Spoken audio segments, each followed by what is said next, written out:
गोटे टंकिकिया कॉइन यही जगार रखिदि ग्यारंटी देउची से नारी तुम हाथ धरी घर को डाकिब जहा चाहिए ताहा करिब। आज्ञा हाँ आजिर यही भिडियोटी रे मु आपन को शिखेबी गोटे टंकिकिया कॉइन रो साहाय्य रे नारी मोहिनी वशीकरण विद्या जार प्रयोग रे आपण निज पसंदर झील को किंबा पड़िशा घर सुंदरी भाउज को निज बसरे करिपारिबे ताठारु निजर मन मुताबक काम हासिल करिपारिबे। जदि आपण केउ झील को मने मने भल पाउचंती किंतु जेते चेष्टा कले मध्य ताकू पटेई पारुनाहांती ताकू निजर मन कथा कहिबाकू डरुचंती आउ आपण चाहुचंती कि से झील निजे आसी आपण को भल पाउची बोली कहू तेबे आजिर एही भिडियोटी आपणकर इच्छा को पूरण करिब।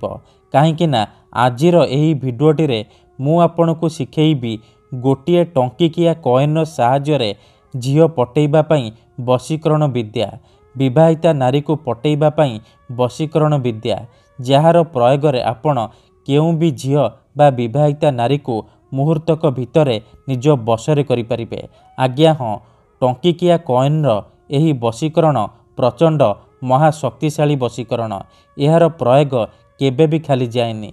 जी भी यह करिछि 100% सफल होइछि। मात्र गोटे थर आपण भी करिकी देखंतु तापर देखिबे जेउ झील पटु नथिला से झील किपरि पागेली परी आपण को भल पाइबाकू लागिबो। जेउ विवाहिता भाउज बा पड़िशा घर भाउज आपण को भाव देउ नथिला सीए राति दिन घर को डाकिबो जहा चाहिए ताहा करिबो। आपणकर सबु इच्छा पूरण करिबो कोनोसी प्रकार बाधा देब नाही। नमस्कार फ्रेंड्स ओडिया फंडा चैनल को आपण मानकु स्वागत। जदि आपण झील पटेइबाकू चाहुचंती विवाहिता नारी को पटेइबाकू चाहुचंती तेबे आजिर एही भिडियोटी को पूरा ध्यान सहित मूलरू शेष पर्यंत देखिबे। काहेकि ना आजिर एही भिडियोटी रे मु आपण को शिखेबी टंकिकिया कॉइन रो साहाय्य रे झील पटेइबा पई वशीकरण। एही वशीकरण प्रचंड किंतु महाशक्तिशाली वशीकरण यार प्रयोग केबे भी खाली जाएनी। तेणु मोर आपण मानकु अनुरोध कि मनरे कोनोसी खराब उद्देश्य किंबा कोनोसी खराब काम पई आपण एही वशीकरण को प्रयोग करिबेनी। जदि आपण झील पटेइबाकू चाहुचंती किंबा केउ भी विवाहिता नारी को पटेइबाकू चाहुचंती तेबे आपण एही वशीकरण को प्रयोग करिबे। अन्यथा मनरे कोनोसी खराब उद्देश्य रखी एही वशीकरण को प्रयोग करिबेनी।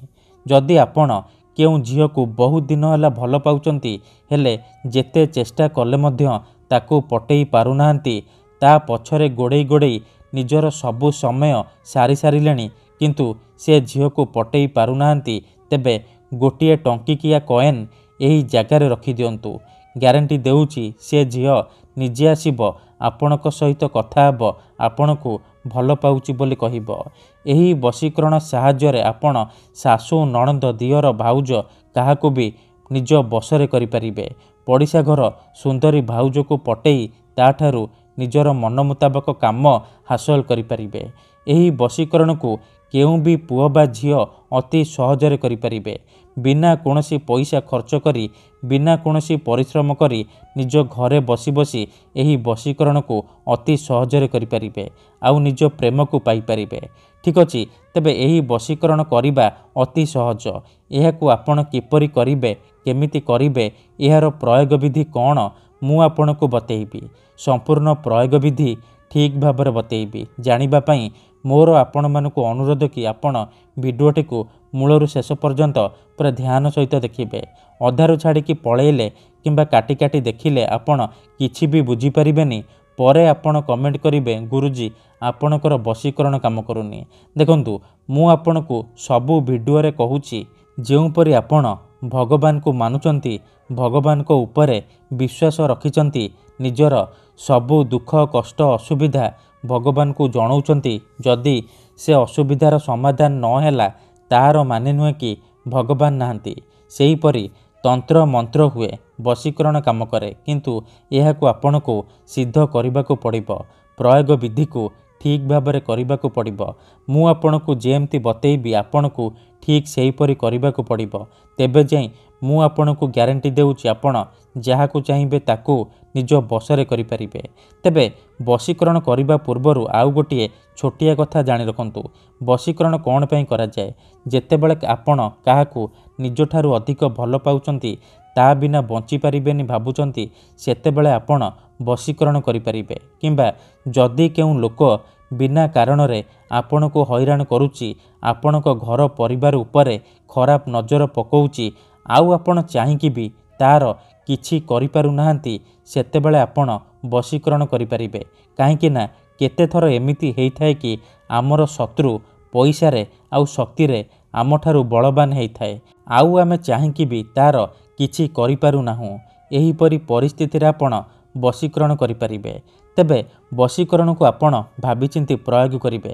ତେଣୁ ଆଜିର ଏହି ଭିଡ଼ିଓଟିରେ ମୁଁ ଆପଣଙ୍କୁ ଶିଖେଇବି ଆପଣ କିପରି ବଶୀକରଣ ସାହାଯ୍ୟରେ ଝିଅ ପଟେଇ ପାରିବେ, ପଡ଼ିଶା ଘର ଭାଉଜକୁ ପଟେଇ ପାରିବେ। ଠିକ୍ ଅଛି, ତେବେ ଚାଲନ୍ତୁ ଜାଣିବା ଏହି ବଶୀକରଣ ଆପଣ କିପରି କରିବେ।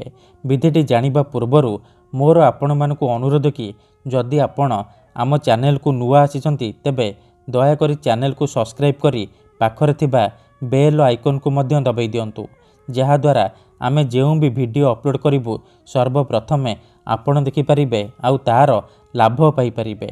ତେବେ ମନେ ରଖନ୍ତୁ, ଏହି ବଶୀକରଣ ବିଧିକୁ ଆପଣ କେବଳ ମଙ୍ଗଳବାର ଆଉ ଶନିବାର ଦିନ କରିବେ। କେଉଁ ବି ସମୟରେ କରିପାରିବେ, କିନ୍ତୁ ବିଧିଟି କରିବା ପୂର୍ବରୁ ଭଲ ଭାବରେ ହାତ ଗୋଡ଼ ମୁହଁ ଧୋଇକି ସଫା ବସ୍ତ୍ର ପିନ୍ଧିକି ଆପଣ ଏହି ବଶୀକରଣକୁ ଆରମ୍ଭ କରିବେ। ତେବେ ମନେ ରଖନ୍ତୁ, ଏହି ବଶୀକରଣ କରିବା ପାଇଁ ଆପଣଙ୍କୁ କିଛି ସାମଗ୍ରୀ ଦରକାର। ଯେମିତି ଗୋଟିଏ ଟଙ୍କିକିଆ କଏନ୍, କଳା ରଙ୍ଗର କଲମ ଆଉ ଅଳ୍ପ ଟିକେ ଲାଲ ସିନ୍ଦୁର। ଏତିକି ଜିନିଷ ଆଣିସାରିବା ପରେ ଆପଣ କୌଣସି ଏକ ଜାଗାରେ ନାଲି ରଙ୍ଗର ଆସନ ପକାଇକି ଦକ୍ଷିଣ ଦିଗକୁ ମୁହଁ କରିକି ବସି ପଡ଼ିବେ। ଧ୍ୟାନ ରଖିବେ ଯେମିତି ଆପଣଙ୍କୁ କେହି ଦେଖିବେନି କିମ୍ବା ଅଧାରୁ ଡାକିବେନି। ତାପରେ ଯେଉଁ ଟଙ୍କିକିଆ କଏନ୍ ଆଣିଛନ୍ତି, ସେ ଟଙ୍କିକିଆ କଏନ୍ରେ ସେଇ ଝିଅ ବା ସ୍ତ୍ରୀର ନାମ ଲେଖିବେ ଯାହାକୁ ଆପଣ ନିଜ ବଶରେ କରିବାକୁ ଚାହୁଁଛନ୍ତି। ଝିଅ ବା ସ୍ତ୍ରୀର ନାମ ଲେଖିସାରିବା ପରେ ସେ ଟଙ୍କିକିଆ କଏନ୍କୁ ନିଜର ସାମ୍ନାରେ ରଖିବେ। ଆଉ ଯେଉଁ ଲାଲ ସିନ୍ଦୁର ଆଣିଛନ୍ତି, ସେ ଲାଲ ସିନ୍ଦୁରରୁ ଗୋଟିଏ ଚୁଟକି ସିନ୍ଦୁର ଆପଣ ହାତରେ ଧରିବେ ଆଉ ଆଖି ବନ୍ଦ କରିକି ସେଇ ଝିଅ ବା ନାରୀକୁ ମନେ ମନେ ଭାବିବେ। ତା'ର ମୁହଁକୁ ନିଜ ମନରେ ଭାବିବେ। ଭାବି ସାରିବା ପରେ ଏହି ମନ୍ତ୍ରକୁ ଗୋଟିଏ ଥର ପଢ଼ିବେ। ଓମ୍ ତଂ ହିରୋଦେ ତନ୍ମଦେ ଆମୁକଂ ବଶଂ ସ୍ୱାହା। ମନ୍ତ୍ରକୁ ଗୋଟିଏ ଥର ପଢ଼ିବେ ଆଉ ସିନ୍ଦୁରକୁ ଟଙ୍କିକିଆ କଏନ୍ ଉପରେ ରଖିଦେବେ। ଏହିପରି ଆପଣ 7 ଥର ସିନ୍ଦୁର ଧରିବେ, 7 ଥର ମନ୍ତ୍ରକୁ ପଢ଼ିବେ ଆଉ ସିନ୍ଦୁରକୁ ଟଙ୍କିକିଆ କଏନ୍ ଉପରେ ରଖିଦେବେ। ମନେ ରଖନ୍ତୁ, ମନ୍ତ୍ରରେ ଆମୁକଂ ଜାଗାରେ ଆପଣ ସେଇ ଝିଅ ବା ସ୍ତ୍ରୀର ନାମ ଉଚ୍ଚାରଣ କରିବେ ଯାହାକୁ ଆପଣ ନିଜ ବଶରେ କରିବାକୁ ଚାହୁଁଛନ୍ତି। ଏହିପରି ଆପଣ କରିସାରିବା ପରେ ମନ୍ତ୍ରକୁ 7 ଥର ପଢ଼ିସାରିବା ପରେ ଆପଣ କ'ଣ କରିବେ, ସେ ଟଙ୍କିକିଆ କଏନ୍କୁ ସେହିପରି ନେଇକି ସେଇ ଝିଅ ବା ବିବାହିତା ନାରୀର ମୁଖ୍ୟ ଗେଟ୍, ତା ଘରର ମୁଖ୍ୟ ଦ୍ୱାର ବା ମୁଖ୍ୟ ଗେଟ୍ ପାଖରେ ଆପଣ ଚୁପଚାପ ରଖିଦେଇ ଘରକୁ ଫେରିଆସିବେ। ଗ୍ୟାରେଣ୍ଟି ଦେଉଛି ମାତ୍ର 2ରୁ 3 ଘଣ୍ଟା ଭିତରେ ପ୍ରଭାବ ପଡ଼ିବା ଆରମ୍ଭ ହୋଇଯିବ। ସେ ଝିଅ ନିଜେ ଆପଣଙ୍କୁ ଫୋନ୍ କରିବ, ନହେଲେ ନିଜେ ଆସି ଆପଣଙ୍କ ସହିତ କଥା ହେବ। ପାଗଳି ପରି ଆପଣଙ୍କ ପ୍ରେମରେ ଦିବାନୀ ହୋଇଯିବ। ଧନ୍ୟବାଦ।